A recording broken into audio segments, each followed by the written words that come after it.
Fred Turner obtain a search warrant for the house, ultimately, that Mr. Hopkins resided, along with his son Seth and other children.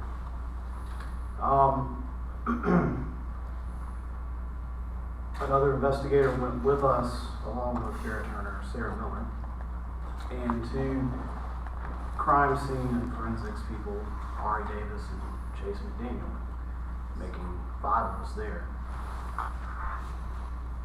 Your Honor, we had 3 unmarked cars, and we had 2 very clearly marked cars that day when we approached the residence and pulled into the driveway. We went up to the door that day. We knocked on the door. No one came to the door.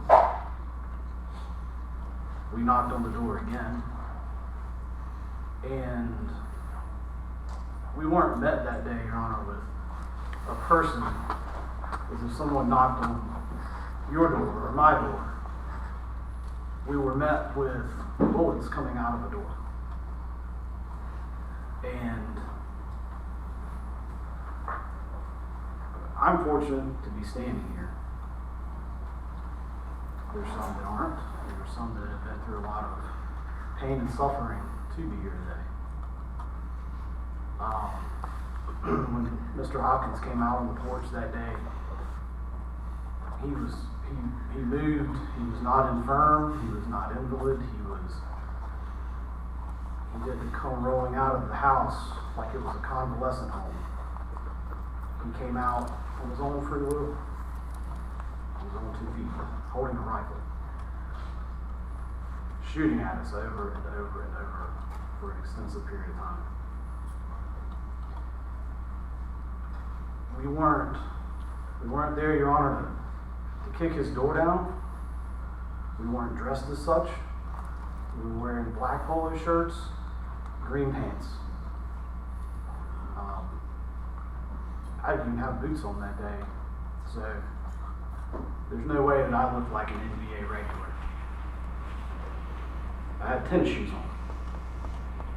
Beside the point. But we didn't have goggles, we didn't have helmets, we didn't even have rifles.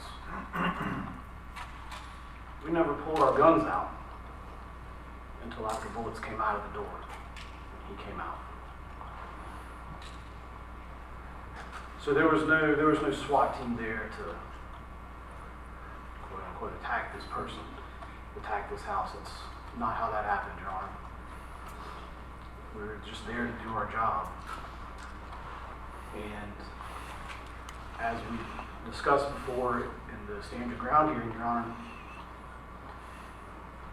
I've met Mr. Hopkins numerous times before, and obviously this was never the response that we got as law enforcement. So it was very different on that day.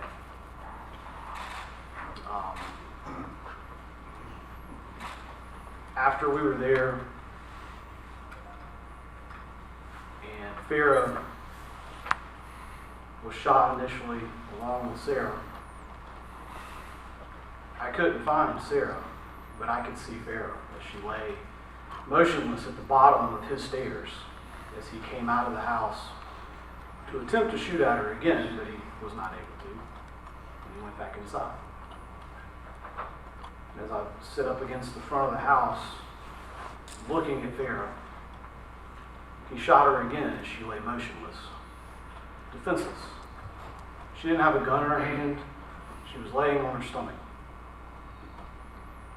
And I could see the round impact the side of her body, with smoke coming out of the side of her body. That's pretty cold.